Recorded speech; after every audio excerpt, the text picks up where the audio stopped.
And South Africans are inherently negatively perceptive of anything that has to do with South Africa, even when the data is telling you that it's actually positive. So South Africans are negatively perceptive of their own country. 100%. South Africans are negative.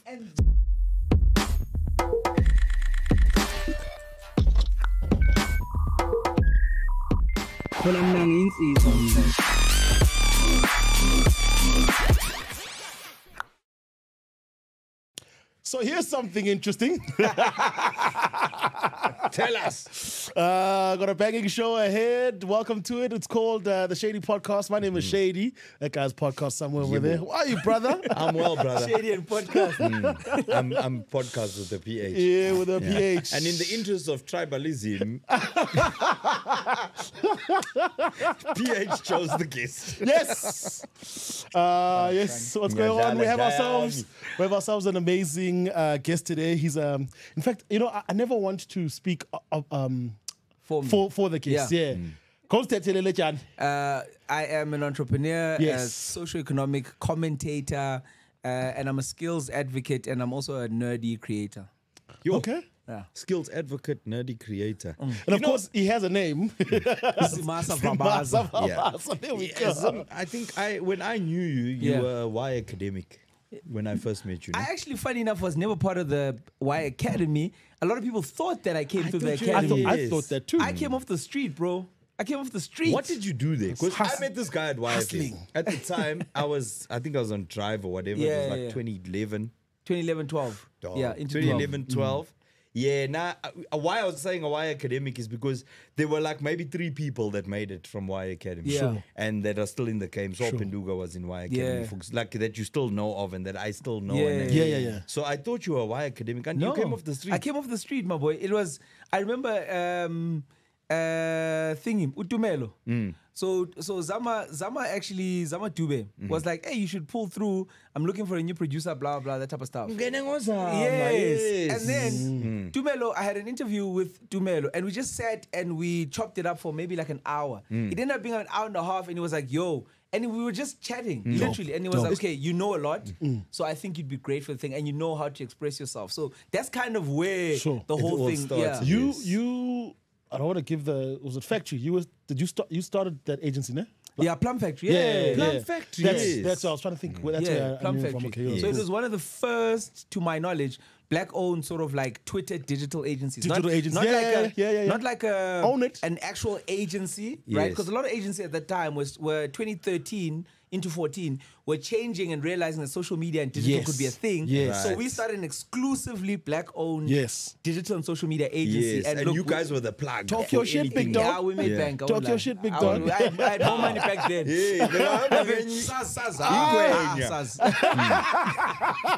No, it was a heavy that one. Because we caught up, we went for a meeting. Remember me, you and Dumi? And Dumi, yeah. Sure. Yeah.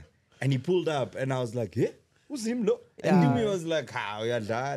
playing. No, I was The whipping. coins are in. No, Sure. so, at that time I was whipping. And there was also like some rumblings. They were like, he's getting government money. I said, no.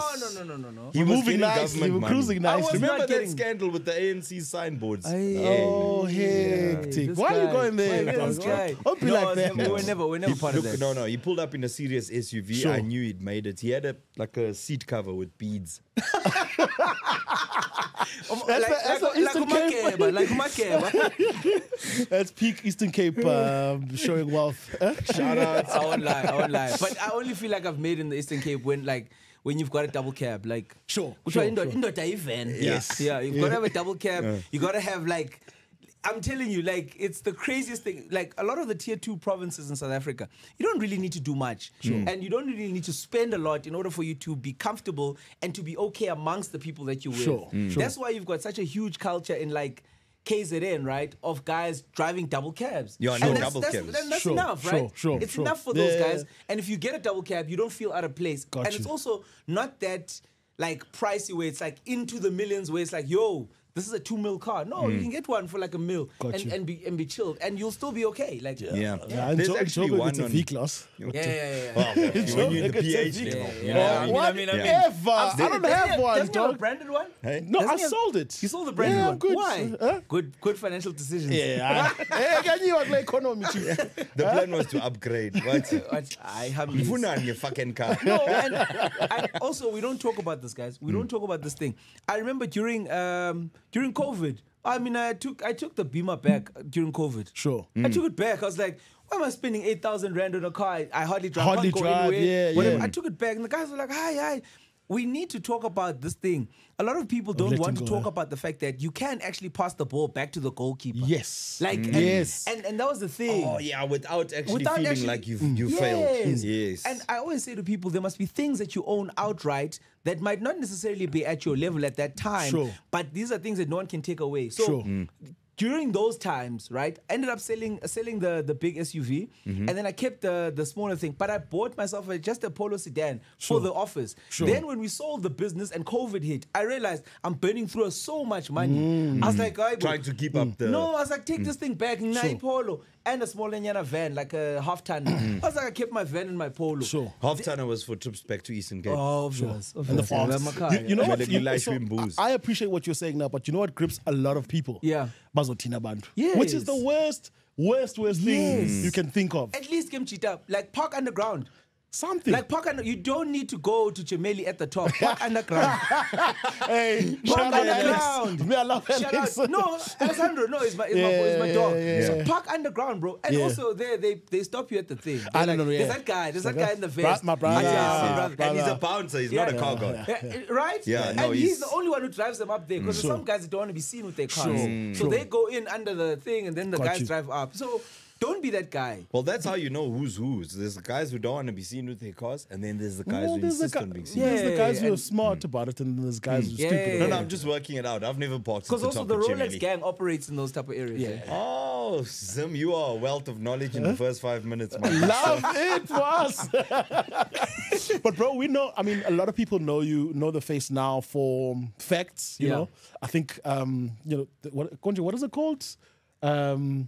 Which one? No. On the YouTube series. So here's something interesting. So here's something interesting. Yeah. There we go. Yeah. So So you are like the paper of chappies. the modern day version. Did Yeah. you know? The digital Mama. version. Yeah, it's called. Kulenga, Yeah. I mean, look, bro. I look forward to every single post. I think now you've Yeah. obviously moved over that to YouTube. No? Yeah, a lot of it. So Longer- the focus is kind of moved to YouTube so Sure. that you can grow and be a platform. So you're not a platform until you're on most and all platforms Sure. that optimize for Sure. your medium. So if you're like video is the medium, so you got to be on all of them. All so the that video Got you. platforms. 100%. I want to rewind before we get Yeah. to obviously how we know you today. Like, what's your story? Obviously we've spoken about Yeah. why, we've spoken about But you where- mentioned, like, you mentioned that Plum, you sold Yeah. the business. Sure. Yeah, we sold the business. Yes. Yeah. When was that? 2019. COVID. 2019, just before it was kind of fortuitous, but in 2019 It was kind of what? fortuitous. I don't know. Women please. in tech. Women in tech, please. Just Please kind rock of us. fortuitous. Hey, it sounds like future. What? It was like he Foresaw. Yeah. He predicted. Yeah. Okay. What's that? The meaning of fortuitous? Yes. So yeah, future, what not? Fortitude. I was very fortunate. Oh, that- when fortuitous. What bag? Sure. So but if we rewind back, I always think that it's important for people to understand like how the digital landscape in South Africa like formulated, right? And we were part of those guys that crafted a way. The way that certain companies, like for instance, not the state broadcaster, the other guys, right? How they grew in terms of speaking a persona online, we crafted that in like 2016, 17. Sure. Right? And a lot of companies, we were like digital ninjas. We didn't put it out there that this is what we're doing for companies or whatever. We'd come in, become part of your management, your marketing and management guys, and we'd help you kind of get better, like outward to the world, and we wouldn't put it out there. So, but before that, I always tell the story. At I know how to DJ, funny enough. Because I learned at but I never DJ'd because I was I was preoccupied with. Oh, I'm so. No, this guy, right? This guy and Mo Flavor. Sure. When spring day comes and the spring weekend, these guys would have like 14 gigs, and I'd be like, "What is Chacha Malin?" I'd be like, "You and Malenga," but that allure of wanting to do what everyone else was doing at the time at Y, it's something that luckily for me never got to me. So I used to go upstairs.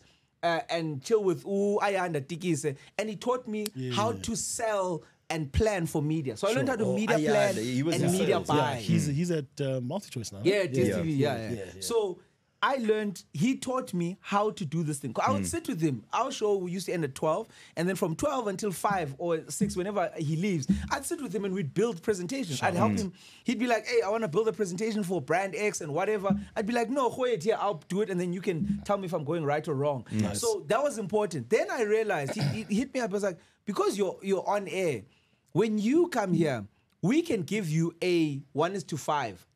So in other words, for every rand you bring in here, we'll give you 5. Nice. I was like, hold up. That's how I got into media planning and media buying, right? You and sold then I your realized staff discount. 100%. And then I combined all these guys that had like open air picnics, right? Pretoria guys, Joburg. I bring them into one thing for the season and say, I know you want to be on Y and you want to advertise on Y, but I know that you don't have that much spend.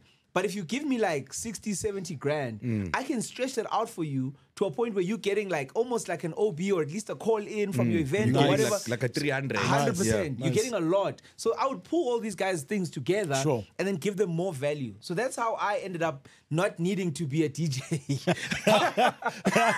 It wasn't a need thing. At the time, we're having 17 gigs a weekend. 100%. But no, at the time on Y, honestly, if you were a technical producer or even if you worked behind the scenes, if you said, I'm a YFM DJ, give me gigs, you got you're going to move. Yeah, we're going to move. For you to say, grand, let me focus here. 100%. Because I'd always wanted to get into the space of understanding how they make money in media. And that more long term was more beneficial for me. Yes. The real money. 100%. Still is. Yeah, it still is, right? Because it doesn't matter whether people know me or not.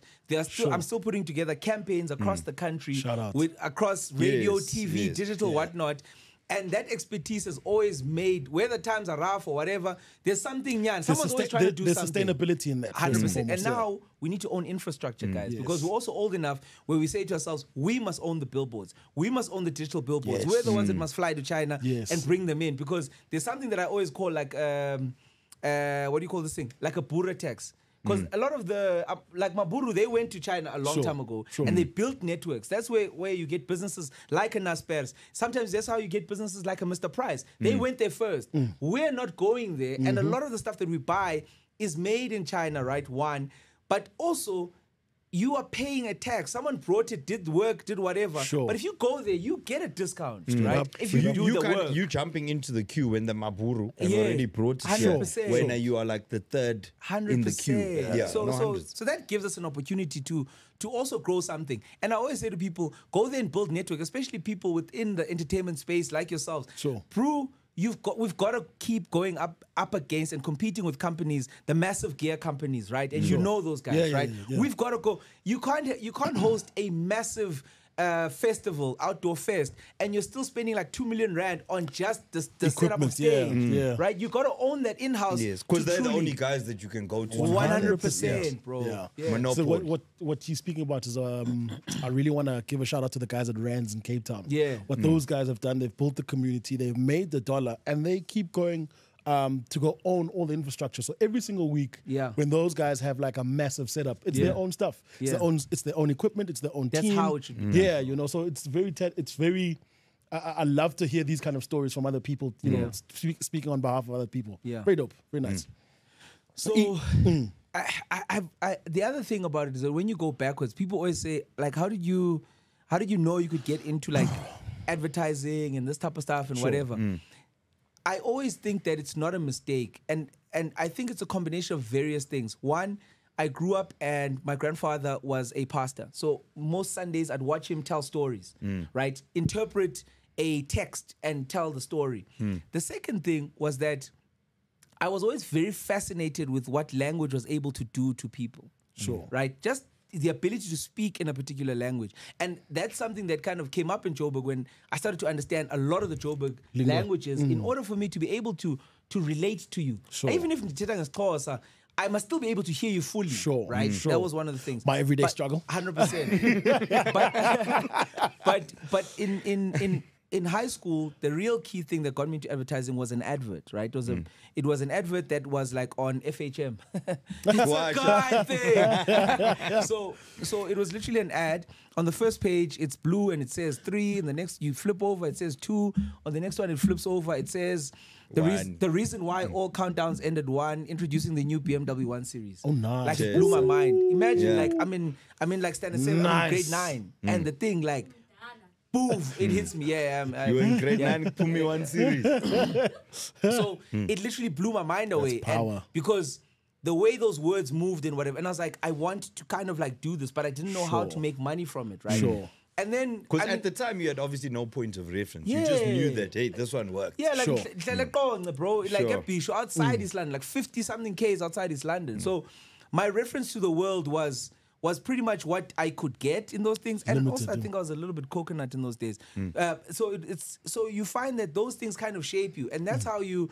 Then by the time I got to matric, I started a school newspaper. It still exists till this day. It's called the Daily and Dispatch. Sure. Right. I was the one I looked at it and I was like, we don't have a school newspaper. We don't have a way to write our own. Daily Dispatch. Daily Dispatch. Smart. Right. Smart. So we started to do this thing, myself and a mate, Tulani Kali. We started to do this thing together. Yeah. So we started to do this thing together and we pushed it, and it still exists. It's the craziest thing, right? I'm like, what? Like 19 years out of high school. I go back there and Oaks are still selling this thing, and it's part of the Nice. it's part And of now the ethos someone of the else is school. And I'm taking like, it over, whoa, that's so crazy. And they're like, oh, you're the guy that started this thing. It's crazy. So that's where the advertising and understanding words and medium comes from. But the real killer thing was COVID, guys. So how I get to this thing is COVID. I'm watching stuff like in America, in Europe, right, in South America, and I'm sitting to myself, I'm going, in South Africa, we don't have data-driven stories. Sure. We have opinion-based stories, and we wait for journalists to tell us how to feel about a story. Yes. So I was like, no. And at the time, I'm watching Johnny Harris, right, this amazing YouTuber. And I'm like, no, man. We've got the data around this, because a lot of people always nyat South African data. Stats SA is brilliant. CSIR, they're strong, bro. Sure. And if you just go the numbers were on the money 100%, all bro. the time. And if you go into, we've got amazing scientists who collate data all the time around stuff. Sure. In fact, one of the key things that I want everybody to know and understand is that the problems that supposedly South Africa has that maybe other countries don't seem to have is because they don't know how to report or are not reporting the numbers the way South Africa reports its numbers. Because there's a form of like of being ethical in our scientists and our people that work with numbers, that we need to know what's actually happening in order for us to be able to fix it. So you find that was one of the things for me. Then the last thing was that media became mainstream media became so negative in this country. It became so negative that I stopped watching the news. And then it was only on that point that I said, but if everything is as terrible as we say it is in this country, how are we still number one on the continent? Right? In terms of goods, how goods bad and can it be services. elsewhere? How are we across all metrics? I don't know of a metric where South Africa is actually less than other African countries. Maybe you could say safety, Botswana, because they don't have as many people, etc. There's kind of those countries that you can extrapolate, but I don't know where South Africa, across any metric, and you can give me, where South Africa is not top 3. On the continent. What we then do as South Africans, and we were having a discussion with the guys at Brand South Africa yesterday or whatever, before we're going to, so I'm going to Brazil next week or whatever for the youth. Dogs of Life. Tango. For the Youth Alliance. So when we went through those numbers, guys, and this is so important, when we went through those numbers, South Africans are inherently negatively perceptive of anything that has to do with South Africa, even when the data is telling you that it's actually positive. So South Africans are negatively perceptive of their own country. 100%. South Africans are negative. And that translates into us talking to people and promoting South Africa in a negative light first. Someone says, you're flying on a plane back to Jozi, right? It's a foreign person who's there with you. And this happened to me. I'm listening to this guy, right? And unfortunately, it was a white guy. I'm flying to SA, white lady, we're flying in from Paris, right? And this lady is so excited to finally be coming to South Africa. It's her first time because South Africa is a once-in-a-lifetime destination for people, right? That's what I was going to lead to is what are they thinking about us when we're So the lady is so excited. It takes longer for this person to book their flight. Think about all the preparations to go into these type of destinations. She's coming there and she goes, she asked this guy, and it's a white guy. She asks him, what is there to expect when I get to South Africa? She's excited. Oh, white guy. Don't tell me. You know what he said, PH? Yeah, the crime. No, he said, black people. Oh, black people are a problem, bro. It's a problem, Come bro. on, you gotta admit it, bro. Come on, black people are a problem. This guy he went in and he absolutely demolished the country. I literally turned around. I literally turned around and I was like, it's actually not as bad as what he's making it. Because I was getting annoyed. And the guy was what was he saying? No, but it happens all the obviously, the crime, definitely don't go to these places. And I was like, you're using negativity to drive the experience of somebody who's coming here for the first time. Right? To drive this is the problem we have. And I'll say there's other people like an Adrian Gore when he spoke about South Africa, and that's the type of people we need. He was like, yo, bro, like when people ask me, and I'm like at the World Economic Forum and all these places, and they ask me, like, is it really as bad in South Africa? He says, we have it tough like other places, but we're definitely building something down there. Nice. And that's important. Nice. Well, there is no country. Adrian Gore, billionaire. No, obvious. Okay. And I want people like that to speak to positively. be the ambassador. Because you're obviously caking it here, bro. You can't be like, he's killing it, though. South Africa is a terrible country. You're caking it, bro. You make billions a year. So he's got influence, of course. So Uba Foge on the flight, who was he? Like, I'm not saying A you know him random. personally, No, but when you random. looked at him, you're like, white timer on an international flight out here. He wasn't even that old. Oh, okay. It's a guy maybe in his mid-40s, right? Who probably hates the fact that South Africa is a country that's trying to do something that doesn't prioritize Abelungu. So he's feeling some type of way. It's not geared in his favor. So guys, there's crime everywhere. There's crime in Brazil, right? Our profile as a country is similar to Brazil's profile, right? But you don't hear people saying, I won't go to Rio. I won't go to Sao Paulo, right? People don't speak like that. But it's us who are ambassadors of the country who go to these places and actually debase our own country when we realize that these problems exist everywhere. People fly to like a Portugal and be like, oh, I got mugged in Portugal. But that's not going to be like that's not going to be like as mainstream as it is. Yes. But you don't hear Portuguese people saying, don't go to Lisbon. Right? Don't go to Porto. Don't go to whatever. So they speak proudly of That's a it. beautiful place. Go to the beaches. Exactly. So we need to shift our perception as South Africans. And that's why I do what I do. Because as much as I can, I try to be neutral on the thing and I try to be positive. I want to be a portal of positivity as much as I can. Yes, there are terrible things happening in South Africa, like other places around the world. But we need a different perspective. And I promise you, you go through my comments, there will be trolls. But there's a large contingent of people who like, I didn't know this, and this is important for me to know that things are not this bad. And you're making the videos for a global audience as well. You're not making them to say to South, but hopefully I think both, South Africans who come across it can then pick up to say, you know what, maybe I should change the way I speak about it. As someone who consumes his content, bro, I'm always fascinated about the stats. I'm just like, oh, as a South African, I actually didn't know that. I didn't know this about the roads. I didn't know this about the agriculture. I didn't know this about business. You know, he puts the work in. Shout out. And I think it was also a way to differentiate myself because I think a lot of times the ease with which people can pick up a phone and record something is, I like that because it means that we're all kind of connected. Yes. But at the same time, it lends itself to lack of credibility when you get things wrong. So I always tell people, anything I've ever said, bro, that's... Because I do have a portion in my stuff where it's like, this is my opinion. And I state it, I'm like, I believe that 1, 2, 3, 4, 5. But the stats are the stats. That's why I've never had any person come to me and say to me, no, that guy, he doesn't know what he's talking about. Because I actually, if you want, I can give you a story I did maybe 2 years ago. I can even show you my links where I got the stuff from, where the research came from. And that's important. Someone who referenced in high school? 100%. Because that credibility... Someone who knew how to reference. So it's kind of, that's where we are in South Africa, bro. We've got to build our own platforms. And I hope that within the next like year or so, I will be in a position where I can say to myself, okay, let's really go and create a news platform, new age news platform. Got you. Right? Not new age. I was actually about to. No, it's in those guys. I was actually about to ask you in terms of what's next for you. Yeah. I mean, would you get yourself in Parliament, or would you, to change the narrative, to change how things are perceived in this country, to make the active change? Would you get into yourself into Parliament? Parliament? No. I don't think Parliament. I don't think the parliamentary work is work that would necessitate change. Yeah, it would. Yeah. Sure. You'd be wasting your time there. It wouldn't enthuse me because I don't think that as an institution it's geared for real change. Guys. I don't think so. And this is, again, I state clear, this is my opinion. And the reason I say that is because there's a difference between like a constitutional democracy and a parliamentary democracy. Sure. And we've got to understand something as South Africans, that there's a lot of things that we are told we can change. You can be the change, but like really be realistic. Be realistic. Like no, guys, no. The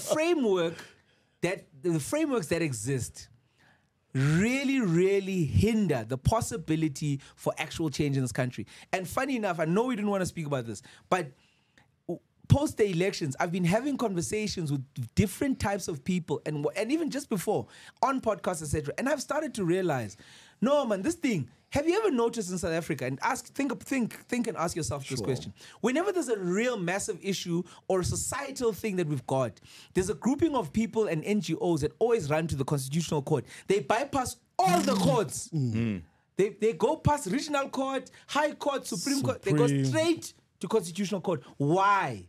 Why is it if you walk in to a building and there's no toilet paper in the first floor, do you go to the 50th floor and tell the CEO, I've got toilet paper in the first floor? No.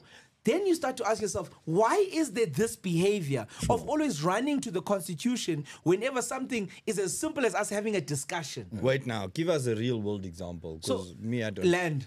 Okay. Land. So on the land issue, they bypassed everyone, they went straight to the Yes, to block. Yeah? Oh, to block. Like, okay, no, I thought to vula. No, not to vula, to block, right? And it's true, so guys. The discussion was taking place here. Yes. They We're like, said, let's solve it here, guys. Let's agree here. Yes. Then when they see, hey, they go up there. That's why also the land question has now been separated into property rights and land. And I agree with that.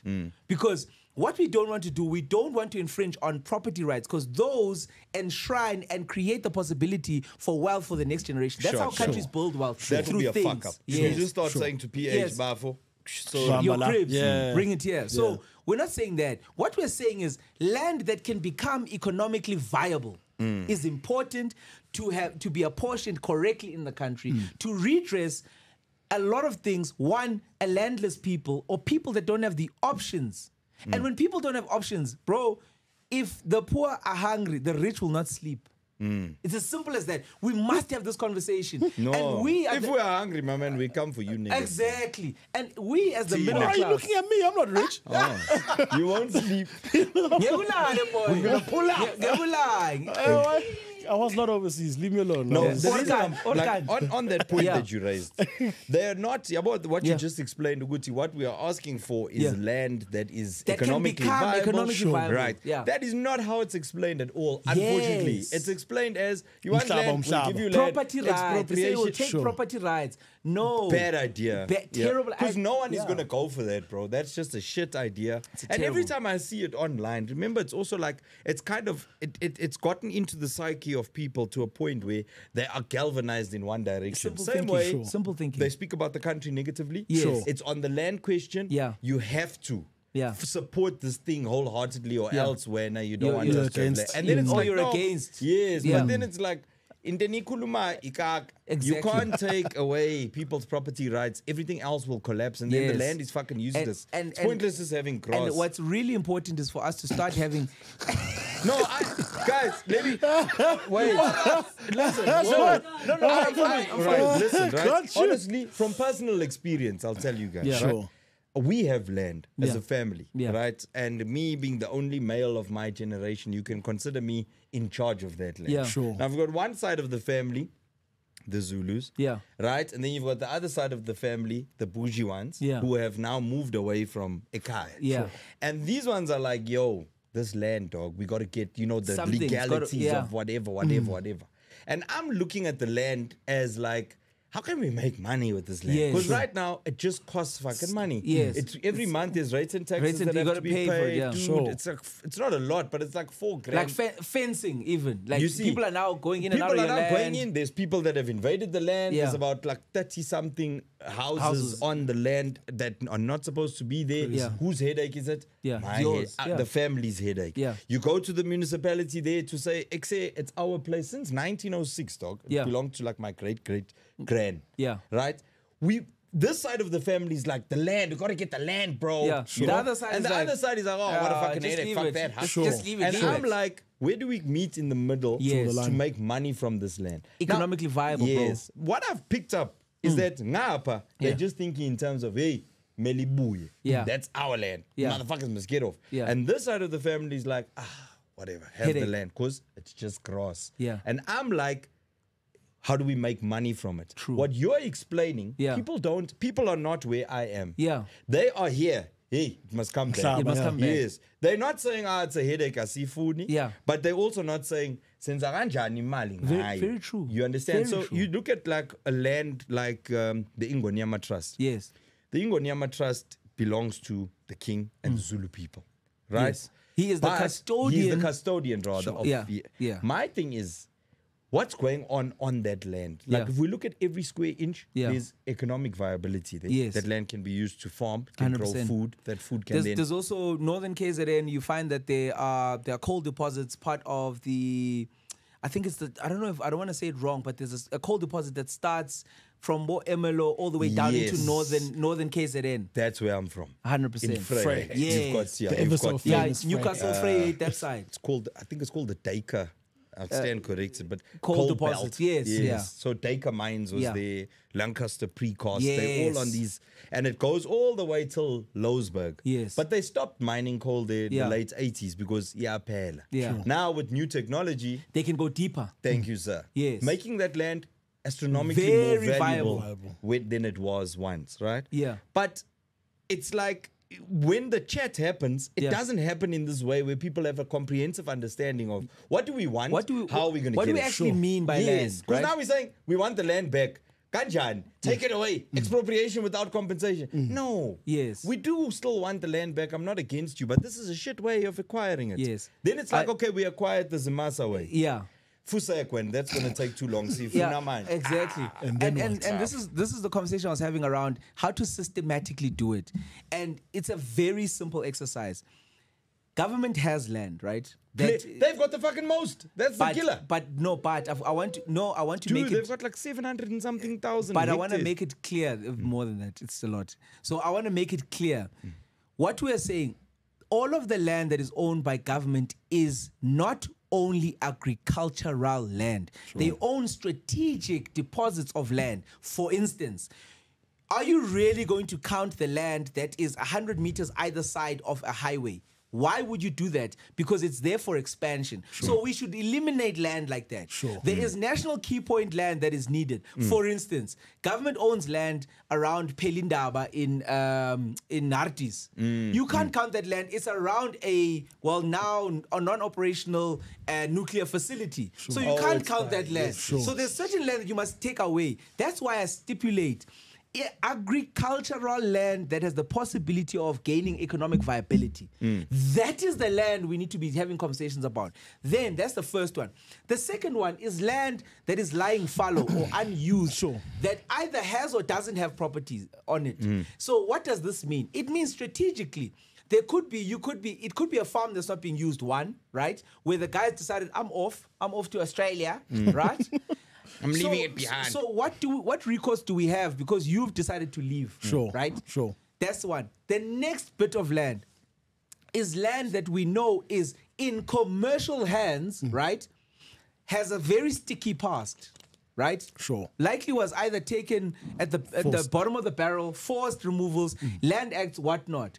And we're saying to you, farmer, We know that a lot of farmers in this country do not have the economic muscle to farm all of their land. Yes. We Impossible. are saying it's not possible. When you They sit can't. with like 10,000 hectares of land, my brother, you're not farming all of it. You're not ZZ2.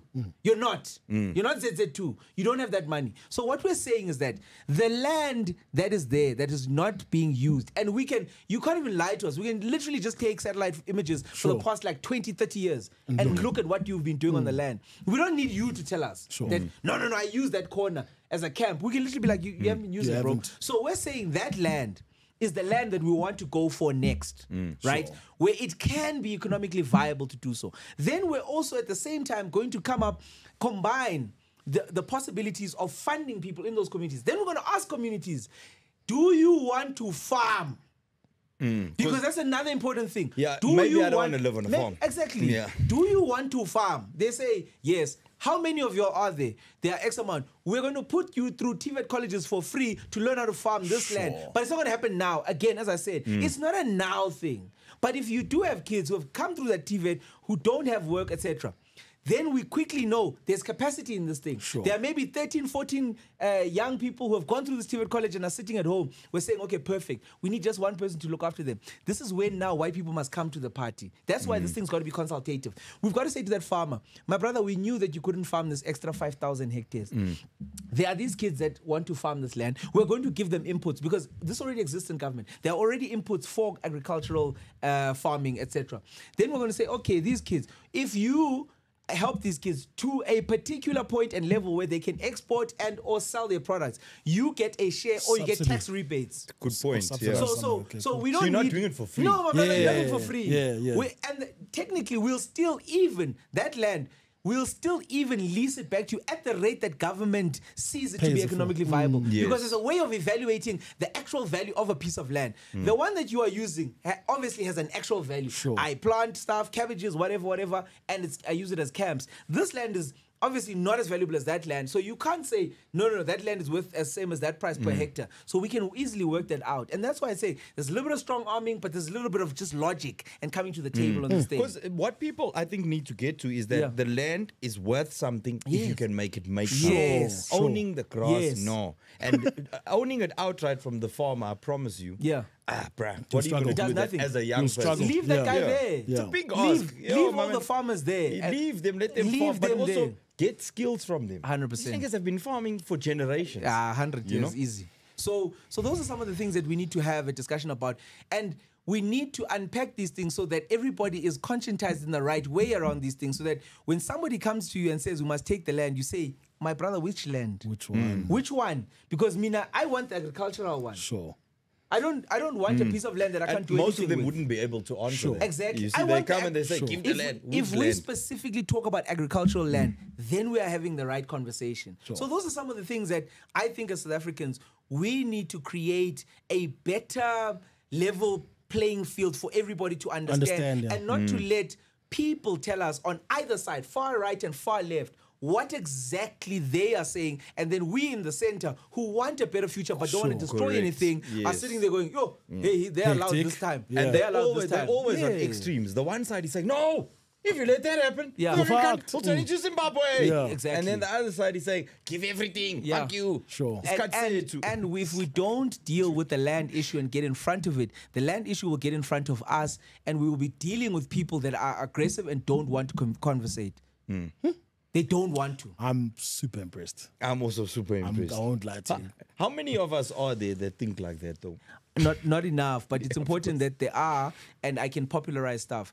Last thing. You're good at this, right? Last thing. Sure. How do white people start to right the wrongs of apartheid? I have a very simple solve for this. Okay, tell us. It's not the TRC. You literally just start with one simple thing. So you took away generations, the possibility and the future of generations of South Africans. Why don't you contribute to the future? I'll tell you how. Education. NSFAS has, I think, a budget of about, 50, 80 billion. You can fact check me, I don't know, per year. It's not enough. What if, right, white businesses contributed and matched the money that NSFAS needs, and then you make education at varsity level free for everyone who passes? Just a thought. Right. What that suddenly starts to do is that you have now opened up the possibility of future generations of South Africans to have a better future. It will not necessarily directly fix what you did, but it starts to create a better footing for all kids, truly all kids. You let government deal with basic education and higher education. Immediately someone passes and passes well enough to get into a thing, then it's free. You know, I just need to get to varsity. And then I'm coasting all the way through. It takes away the stress that students have of passing, of whatever. It also equalizes, like what people always say, it truly equalizes and says we're all fair. Because not a single cent will be paid. Not even in my registration, you pay nothing. You register and you get in. Whether you're black, you're white, you're Indian, you're colored, whatever. For everyone. For everyone. As long as you pass, the country and this fund started together will fix South Africa. What do you call that fund? Because isn't it currently called the Solidarity? Well, they do have something like that, but it needs to be, that kind of does stuff like that, but we need this one to specifically do this thing. For that. For that. Then we're going to be rolling out engineers, people that don't flunk out and decide, I don't have enough money. Person's 2 years into civil engineering, he's ready, but he doesn't have the money. And that's why won't fund him. Is there any statistic on the NSFAS people who actually, I don't want to be a Pay doers back. and You know, like, be the doers. It's important. You know, no, not to say that are not deserving of it. Yeah. It's to say, me and PH Yeah. both need NSFAS. Yeah. I'm a diligent student. Yeah. I did well. Maybe my average was 70%. Yeah. PH's average was 55%. Yeah. He doesn't really care. Yeah. His parents are putting him under pressure to go to varsity. He takes the NSFAS loan. He gets there. He's fucking bitches drinking beer. Just fucking around with the government's money.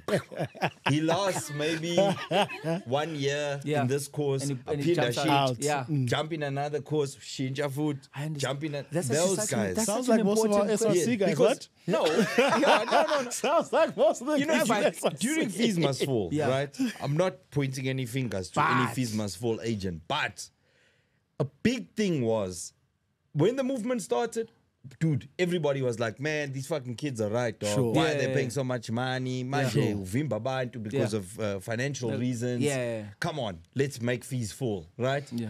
Then they started burning stuff. Yabo, abelungu were like, sorry, can't support that. Right? Sure. Kwashe kwakuima. Black people? Next thing, there we go. Next thing, what happens? We find out that the oak leading the movement is 34 and he's on his third degree and he's on NSFAS and he lives at Res and we're like, we'll abuse the system. Sure. They were like, Because we thinking it's for that 18-year-old Yeah, from Eastern who's Cape just who come comes through. here. Yes. Yeah. You know, I knew one. He didn't get NSFAS, Yeah. right? That's why I'm saying at the time he didn't get NSFAS, this Yeah. dude, and he had a sponsor, and the sponsor used to give. Yeah. I used to give Yeah. other people, but he was really brilliant. Yeah. Sure. And I thought to myself, fuck, this guy's really deserving of NSFAS. Yes. But nah, Baba, Yes. fucking turning police vans over and burning them. Yeah. You understand? I know exactly I what just you're felt talking about. like I'm not about this now because now we're getting into territory where it's So- like you want us to support your movement, but you're 32 years old on your third degree. You fuck. Why don't you make space? Totally agree with you. There's a very interesting point I want to add to that. NSFAS is a loan. It's not a grant. When it started, and Yamo Shagala a long time ago, this thing, you were meant to, when you start working, to pay the money back Yes. so that others may go to school. Yes. This is important. And South Africans don't want to have that conversation. Oguti, there's so many people, you see them, they'll say, elections is over now. Hey, I can finally speak. Yeah, no, me, I'm a beneficiary of NSFAS. I've got my PhD because I went straight through the system, etc. But do Now you I'm pay saying, back? Did you pay do back? you pay them? Do you know how much money there is to get to PhD? And you have 10, Baba. Oh, You see? the country paid from when you man. A lot of people don't pay back. Exactly. So A lot. we need to have the conversation that when we look at government and we say, you guys, you're doing bad. We need to look at ourselves and say we have a culture of non-payment in this country. Yeah. We have a culture. Can you make them pay? Because if you can- don't pay back, what happens to you? Government can, but then it becomes like a grudge thing. Government can. Because SARS makes you pay. Sure. Oh, okay. No, I was SARS makes you pay. Sure. I was going to ask, obviously, when getting this loan, surely there's an agreement to say, okay, cool, once. No, there is. But now why? So who's at fault in not in recouping that money back? It's Gov, but also it's a soft issue, PH. It's not a hard issue. Hard issue is SARS. Soft issues like, bro, but like this was in kind. Sure. In order for other people to go to Sure. thing, you're supposed to declare, I've started working now and pay some of the money back. And this is not to mean you must pay all of it back. It means start paying back and then see where we get to. Like in America, they don't play. Your student loan is a serious hard loan. You, So these are some of the things that we need to have conversations about as South Africans. But it's tough, right? It's tough because Gov doesn't want to further squeeze the middle class because they're bloody well squeezing us, right? And everything is being taxed, etc., etc. And we're having those conversations. So adding another visible tax becomes tricky because I feel there's ways that government can save money in this country. Like where they wouldn't have to tax. RAF, guys. The road accident fund, we need to have chats about that. 10 billion goes to lawyers every year. It's starting to look more like a fund for lawyers. We've literally got to have that conversation around RAF, bro. I understand public liability on our roads. It makes sense. But how is the RAF, guys, every year, I know, I'm geeky as hell. I read their report, right, for the previous years. These works are spending 2 billion over every year, over. RAF must spend what it brings in. Sure. Because it gets money from every time you pour gas, sure, diesel, whatever. RAF gets a portion of that. But right? now you sound like an arsehole because if the budget is depleted and I was in an accident and I'm paralyzed, the budget, what is the budget? The budget, there's enough. If you minus the 10 billion that goes to lawyers, RAF is in the profit, bro. Okay. Should it be then the lawyers that help the people with RAF, should they work pro bono? There should be a limit. No. We should figure out a way of making the claim system of RAF digital and beneficial to the actual, just normal. That thing does not need lawyers, guys. It only needs lawyers when people need to prove certain things and whatnot and etc. So we need to figure out a way. Do we then say to ourselves, how do we cut middleman? Maybe like middleman half. Even if you say to me, RAF will now pay out 5 billion in like lawyers' fees. You then rope in the insurance companies to say, vet these claims and we'll only get up to this point. So we're only going to pay up to 5 billion. We've already saved 5 billion. Got you. 5 billion a year. With one simple change. Because now it seems that there's law firms that exist purely for RAF. Yes. I don't want to say this one. Yeah. You know which one. Tell me. Markle. There's one. Markle. Oh, yes. I don't want to say people's names. I'll sue you. Say allegedly. Yeah? Say allegedly. But Pilela Riding. No, Pilela Riding. Yeah? He's all his ads, that guy. Mike. All his ads. Our Mike. I'm WhatsApping you his name. Yeah. I'll read it out. There's definitely and the business is on, I think, Jan Smarts, or used to be on Jan Smarts. Yes. Yeah. Mike exists for RAF, bro. And he knows, and he's been eating good for years. But can I ask you on the RAF question? Something I saw that was scandalous recently is they said RAF, Zimbabwean, claimed with RAF like Boma 17 bars or something. Jesus. So that's the other thing we need to fix. Because said person wasn't actually a citizen. Okay, so this is so tricky, now. guys. So there's what we call sort of like bilateral agreements and multilateral agreements or regional agreements. So we're part of SADC. That's why a person who has a driver's license in even DRC or Zambia can drive in South Africa. Yes. Right? Because we're part of a block of countries. That's why you can fly to Zambia and Lusaka and you can get a car and drive as a South African. The issue is that when that was done, there is also linkages to public liability. You know, PH knows a lot more about this. When you go overseas, you must have public liability insurance. Yes. Right? You must pay for it. So that you are insured against anything happening to you in the country. Okay. So I don't believe, and I stand to be correct, I don't believe that we put that as an imposition for people in the SADC region to have. So in other words, I'm going to South Africa, I need to have maybe 500. I need to have maybe an amount that's always there that pays into a pot that says, if anything were to happen to South Africa, to me in South Africa, as maybe as a Mozambican or someone from Botswana or a Namibian, I would then kind of take from this pool to sort out my issues that it might have happened in the SADC region. I don't think we have a fund like that. So therefore, RAF gets to take the burden of all road users that are using South African roads. Is a requirement for your fund legal right to be in the country? Because if I sneak in, and then the thing happens. Oh, my brother, that's why South Africa, there's messy loopholes that exist because of these multilateral and bilateral things. That does happen because they say all road users, and it's very broad. They should literally go to the Road Accident Fund Act and change it to say all legal road users in South Africa. Yes. Right. All They persons, should. yeah. They should. But But then, that's the lawyers But then again. Helen Suzman Foundation is going to be the first one up. Yeah. Dude, those fuckers. Ow, And ow, they're the pre- first one. No, hey, No, my no, man, no, it's a they big come in thing. with human rights, right? Yes. Not the worst times, but whenever they come in, it's always like to defend something that is extremely costly And so simple to see. and so simple to see, but they're like, no, but No, I won't human lie. rights, No, ganja, ganja. And then it's like, How are there refugees in Cape Town? Bafigenjan. Think about it. Think about it. Those think were the about it. church. Hey, but think about how did you get to Cape Town? yeah, no. There should be a refugee camp at Musina. Sure. Surely, Sure. right? Bring it up. Yeah. So how are guys Once. asking for asylum in Cape, Cape Town? Town. Dog. How did you get there? Yeah.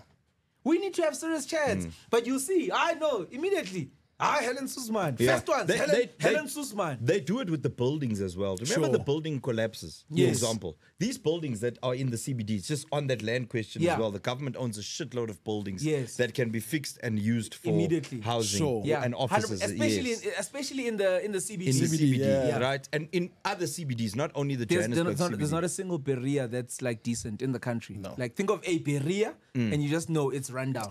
shot. But Probably- if East the world London was there Berea to is not fix it- bad. Berea is better than Hillbrow. No, but East London Berea. Oh, is it? yeah, it's alright. yeah. It's Is okay. it like a Point in Durban? No. I know. Not like Point is like, Durban's there. bad. Point bro. is getting to Hillbrow levels, possibly beyond. Yeah. Angilwi. But anyway, Baba. they step in, right? Yeah. At a point where it's like, no. But it's more important for this person to be housed Yes. than it is for what you're For saying. them to be And- sent back. Yes. And then it's like, but you are housing them in a building that is about to collapse. Sure. We're not saying they shouldn't be in the building because it's ours, get the fuck out. We're Yeah. not even there yet. Yeah. We're saying they shouldn't be in the building because it is about to collapse. There's no running water, there's no electricity, it's pitch dark in Yeah. there. People are getting Makes raped, no people are getting sense. stabbed. Makes no sense. And they're like, no. They have a right to shelter. They go Yeah. back to that one. Yeah. Constitution or wherever they find these fucking rules. And they're like, you can't take these people out of this building Yeah. because they have a right to be here. Sure. Again, Yeah. it will be something obvious where when you look at the conditions Like that they're they living must in, move. you're like, no, dude, this is not acceptable. You Yeah. cannot make people live like this. Yeah. They also are just cool because they know we're behind Helen Suzman and them. Sure. Exactly. You see, Angeng is tinte. And it's Yeah. like the ones at the church in Cape Town. Like how did you get to Cape Town and be a refugee there? Like I like, saw another politician how many say- train, You did definitely walk flew there? in. I saw a politician say on the point of refugee asylum thing. Yeah. He's like, no, usuka kanjani Congo? Sure. Undlula All of them, Zambia, Bro. all of them, undlula Gaborone, Zimbabwe, undlula- Harare, everything. to get here and say asylum. Asylum must be in the next door neighbor Even country. Limpopo, like Pulukwane, Tsanim, Musina, they should have a huge refugee problem. Sure. They should be like, That's the yo, first entry point. Camp. Yeah, it's the like, first it's- entry Make it Limpopo's Yeah. problem, bro. No, stop it. I didn't say that. But I'm saying, Hey, hi Gauteng, hapa Limpopo. Hey, stop it.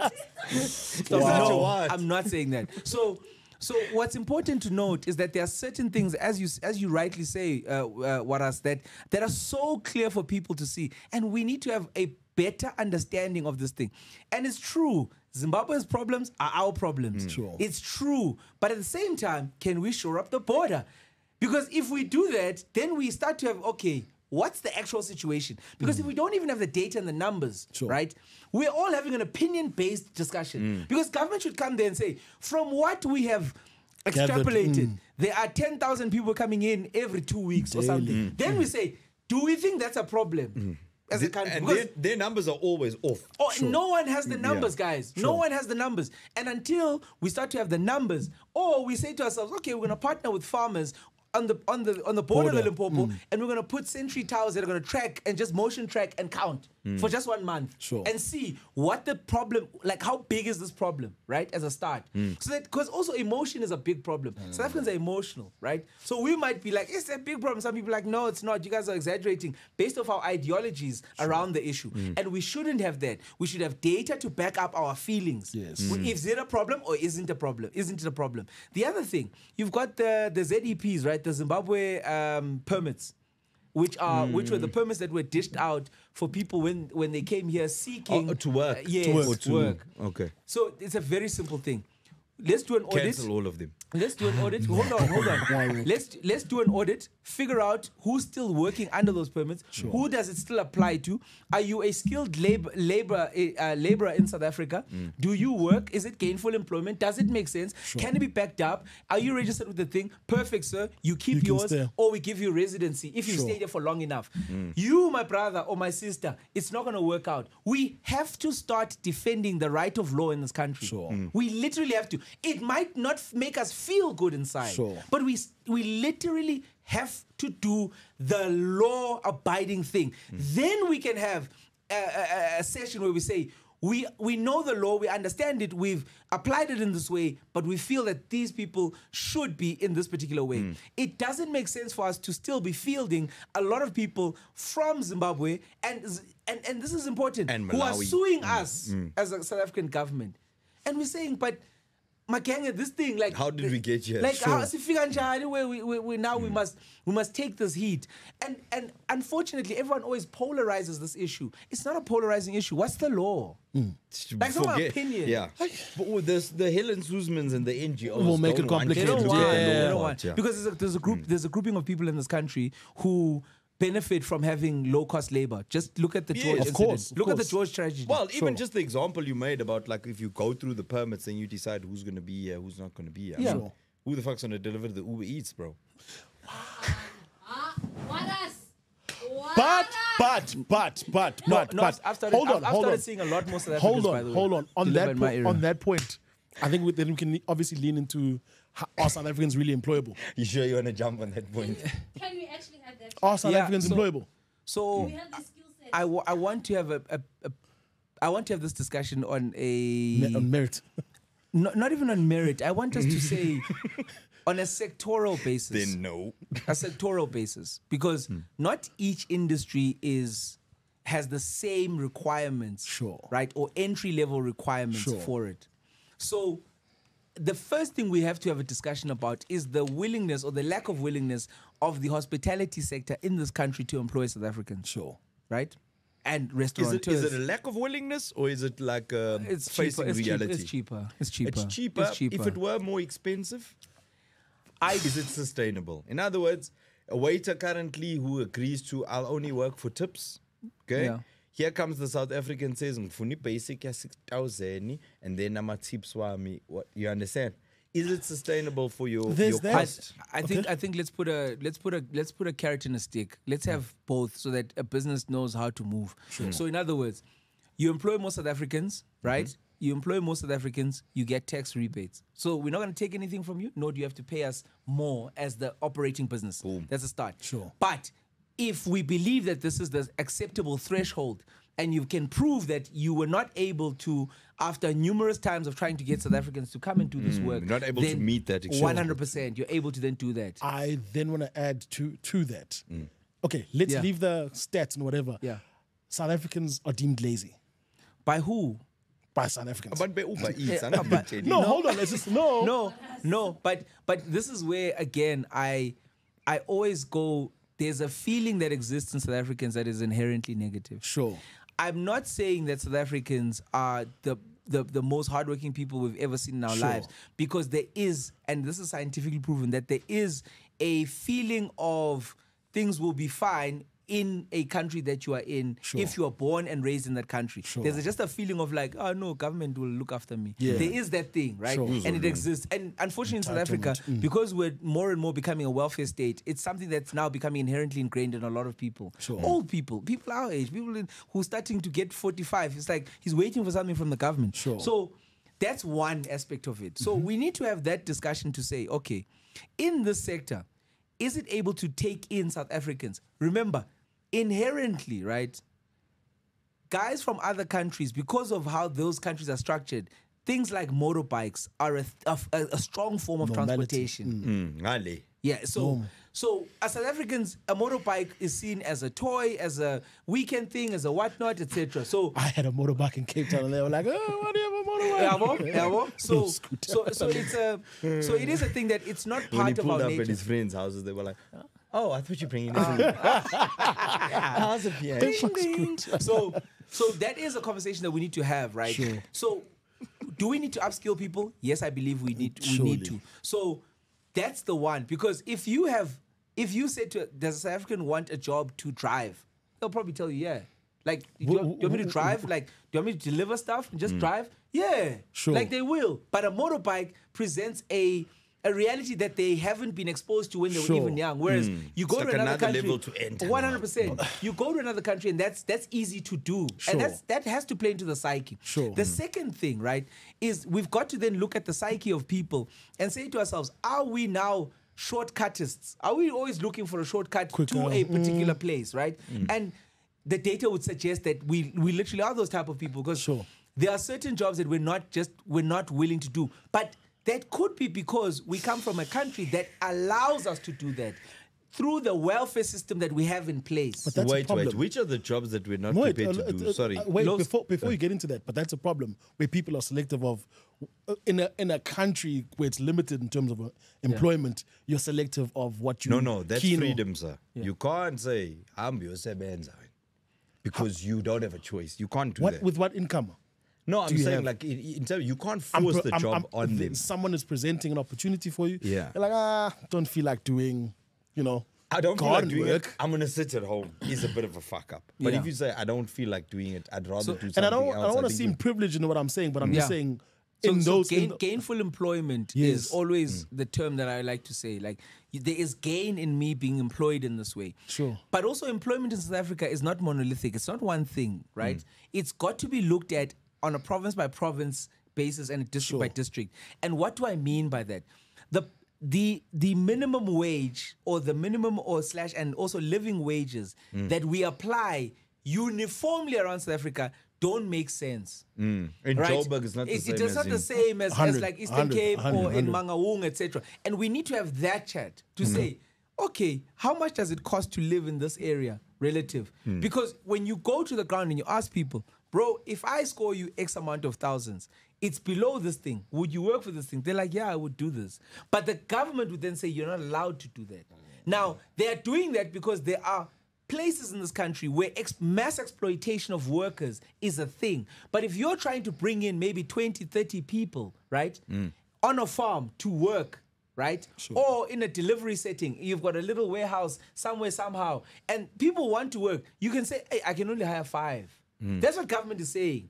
They're not saying, if you have those people and you can't match their salary, show us, we will assist you to do it, to get to that minimum wage. Those are some of the conversations that we're not necessarily having properly. Are they not then, just on that example, are they not saying instead, where you as the employer, are you not saying, government saying you can only hire 5, but I'm like, but there's 20 Owens. And between the 20, but writing a budget, yes. So in other words, so Gov says no. Gov says no, you can't do that. So even though I can be more efficient to 20 guys, I can't, because it's I an have whole thing of like the law. So they love to apply that law, but they don't want to apply other laws. Sure. I was literally about to say that. Yeah.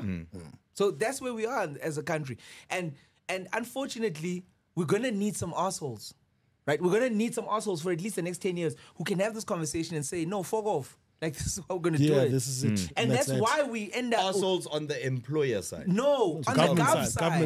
Gov's got to apply... Gov's got to apply the laws. And it mustn't be nice for people. Sure. But it must be the right thing. But don't apply in one sector what affects another sector and say, no. So it's a perfect example. You're saying... the whole like illegal immigrants thing, guys, listen, but this side you're like, hey, you must pay people this much. So these two things are actually correlated. Sure. Because these guys will come in and they want to work for less, but you're saying here, no, you can't pay people less. Okay. And these ones, this side you're saying, the math is not mathing. The math is not mathing. Okay. And we need people that are going to be assholes for a while. It's not going to be nice for us as people. Sometimes it'll go against me. Sure. But if they can clearly tell us why they're doing this, then I can be like, I fell on the wrong side of that thing, but at least the law is being applied. So let me rather fight to change the law as a normal South African. On the question that PH raised just earlier, like on the, I don't know if would it be entitlement or whatever, where it's like, you currently don't have a job. Yeah. But you also don't want to do the jobs that are available. Yeah. Where do we go with that now? Because like I'm saying, as much as you can't force people, somebody has to do those jobs. And when uhleli awunanex, but usutshela thina ukuthi yabo le angeke ngiyenze. So that it is a tough issue. I think, and I'm freewheeling here. I think we need to, as a country, have this discussion in a more broader sense. But I want to include something. I want us to have a conversation around internal migration in South Africa and just general urbanization. So people are moving from rural areas to urban areas. Comes to job. So I want to say, government is able, to designate certain areas as indigent, areas that are really struggling. And they even will tell you, the rates here are cheaper, right? But they don't want to do that same demarcation for things like salaries. Right? But they'd rather give people 350. But if you came and said, I want to pay them 2.5 a month, the government say, no, but that's below minimum wage. Sure. So I can't start a business that will likely grow to a point where it can pay the people gainful employment. Yeah. But remember, the people in that area, because it's maybe not even peri-urban, it's considered to be rural, pay already less for anything that they get, electricity, whatever. But the government knows this, but they don't want it to be around money because they're saying, no, what this will do is that it'll incentivize other people to pay people less. No, they won't. Because if you're running a business, Ekomani or outside Ekomani, and you've got those 20 people and you can pay them 2,500 rand, but you declare that to government, right? You're not hiding it. Yes, Gav, I'm employing 20 people below the minimum wage, and these people come from this community, etc. They walk to work. Yes, so so do that analysis, right, of how they live and what they do with this money, and submit it to government and get them to also put their signatures on and their IDs. That is a government that actually says to me, we actually want people employed, bro. That says, we know that Uzimasa is running a company that does aquaponic farming outside of Komani, and he does millies and he does this and he does canned food. He's actually employing people, more people, but he is under the minimum wage. We are aware of it. But the minute his revenue increases past a certain point, there's an expectation that Zimasa must increase and match the minimum wage. Yes. Now suddenly, people are going to be employed. Okay. Maybe they don't have a good understanding. Not maybe. They definitely don't have a good understanding of the dynamics of small business. Yes, they don't. Yeah. I think that's a given. Yeah. I think this conversation needs needs a round two. Yeah. Time is not enough. Sorry what I said about Uber Eats drivers. I love them. Bro, firstly, I think I want to thank you for changing the narrative of Xhosa Gents. Thank you. I don't know what's going on now. You look at what's happening here. This is what happens. No. Xhosa Gents, I see him. Xhosa Gents have bad PR. Come on. Xhosa Gents have bad PR. That's your problem. You'll have that little moment. And then I'm talking about here, dog. Come on, man. Also, there's another chat that I don't want to have now because time is finished. But there was a mass exodus of Xhosa people from the public sector in 2009, and go look at most boards of companies and see where the Xhosa people ended up. But anyways, that's another discussion. That's another discussion. Yeah. That is such a clip. Please come back. He'll be back. Definitely he'll on the be next back. episode. Where are the Xhosa Gents? But Joe, man, thank you very much. Cheers, this is very Thanks, informative. yeah. For most part, I was literally just consuming all the information. It's very. You took us, my man. Yeah. No. Today I was a fan. I was like, wow. Okay. And if, in case you didn't know, Bashanga, my handles. Oh yeah. So across all social media platforms, I don't think there's any that I'm not on. Sure. Probably just Snapchat. It's Mustafa. So it's MOOSHTAFFA Mustafa. And then just to add on to that, on YouTube, search for Zimasa Mustafa Vabaza. Yeah, man. You'll find everything that is interesting about this country, what we are capable of, a lot of positivity, a lot of, just positivity in general. Numbers. Numbers. I can prove it. A lot of quick education, so you can sound cool at price. At your price. Also 30 seconds, you're going to be nice. You're going to be nice. So shout out. Do you know where all the Xhosa Gents ended up who left the public sector? Well, I do. And this information was powered by Xhosa Gents, so thank you very much. Have yourself an amazing week. The real Xhosa Network. The real Xhosa Network. Shout out. Zim, it's been a pleasure, man. Thank you for having us. I mean, thank you for being here. Of course, it is, what's the name of the show? The Shady Podcast. I'll keep forgetting. Tell them the handles. No, follow us on the socials. Yeah, man. Follow us on the socials. It's a Shady Network. Come on, dog. How are we going to get the numbers? And speaking of numbers, we're giving away money. We're giving away money. We're giving away money. There's 10 grand up for grabs. Take a photo with the billboards. Yes, also, what we're doing is, right, we're on like 47,000 subscribers. Oh, that's nice. We want 50,000. Yeah, 50,000. So when we get 50,000, something's we going to give happen. 50,000. Sure. Wow. Yeah. Okay. Then what we're Definitely going to do is we're going to get to 100 and give 100.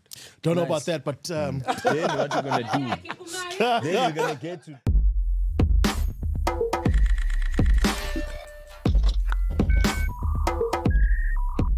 Phela mina ngiyinsizwa mina.